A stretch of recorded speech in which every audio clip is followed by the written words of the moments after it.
Hi friends, చూడండి ఒకసారి frock ఎలా ఉందో.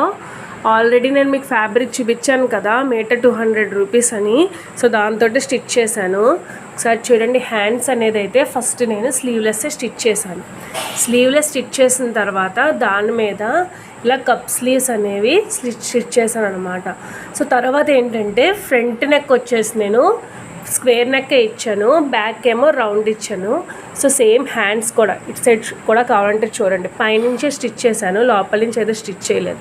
సో అదేవిధంగా కింద ఫ్రిల్స్ అయితే డబల్ లేయర్స్ ఫ్రిల్స్ అన్నమాట. ఇవి గెహరా కూడా చాలా బాగా వచ్చింది, చిమించి 2 మీటర్స్ దాకా వచ్చింది మనకి గెహరా అయితే.